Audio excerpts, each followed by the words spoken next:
Hello everybody, this is Matador from freetradingvideos.com. It's February 24th. It's Tuesday, and we have some good news coming out. Or interesting news, I should say.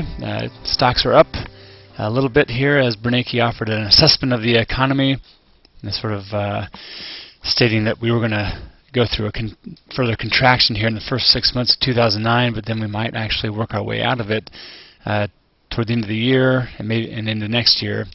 So that helped shore up a little bit of confidence, but the consumer confidence number plummeted to a new low in February. Sort of a interesting free fall. Major job cuts, shrinking retirement accounts, so on and so forth. Home prices post a record annual decline in the fourth quarter. Home Depot reports a fourth quarter loss, $54 million. Office Depot posts a $1.54 billion loss. Oil's well below 40. It's a lot of news. The little bounce here we're getting just now as I'm watching. When I started burning this video, this is just an intraday chart, a 3-minute chart of the S&P 500. I can zoom in on this. And what's going on with this is it's now corroborated by good trend readings. Nice drop. So that's twice as much volume flowing into stocks that are going up, then down, or hitting upticks, then downticks, and the trend Q now matches. Yesterday, if you'll notice, if you remember, the trend Q was at 1.8, while the NASDAQ, or New York Stock Exchange trend was below 1.0 for most of the whole day, which didn't quite match. And so we were watching that and wondering why there was a divergence there between the two. 1.8 again, and 0.55 yesterday. So today, at least they match. They're both under 1, at least, and falling, at least in the short term here.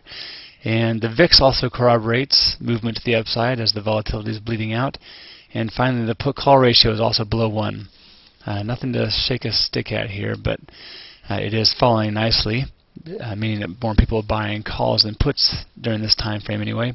So all those things are lining up, and we're getting a nice little pop here in the market, but muted again by not so favorable news.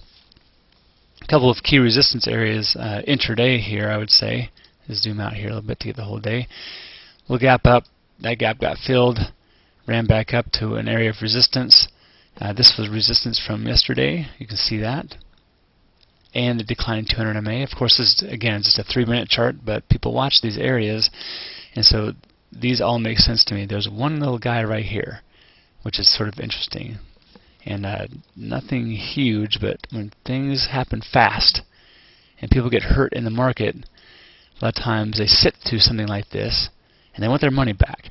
So when the markets come back to areas like this, it's like, oh, good, well, I just took this kind of loss on paper and it came back up. I get a chance to get out. Lets all these people out. And so what I'm looking for right now after a multi-bar run-up, again, just on a 3-minute chart, I'm looking for a higher swing low. It can now then chew its way past the 200 MA, this resistance back here, and then the next logical place of resistance would be the 76 round number, and then 76.20 from yesterday and today. So those are some good key resistance areas on the way back up. A little bit of support in here now. This was tested. I don't like this long lower shadow because it helps remove some of the support back here, but I would say that next levels of support will be back in this area. So good stuff. It's sort of just chopping around, barely working its way higher. If you look at this on a higher time frame, I mean, it's broken, right? So what we're seeing today is just a very small blip. I can even if I zoom in, it still doesn't help. And we've got a lot of overhead resistance to fight into, let alone if I bring up a daily chart. So just again, take this 3-minute chart with a grain of salt. These are just mere blips in the market. But you can see the rules work out very well intraday. This time it's corroborated by nice broad market internals. Things can shift on a dime though, of course. Make sure you always use your protective stops. And paper trade until you have a good consistency going. And some good advice. So I hope you guys have a great rest of the day. Love your comments again. Just keep bringing them. I've got a nice little notebook going here of ideas for videos. I'll get to them when I can, and it's much appreciated. Talk to you soon.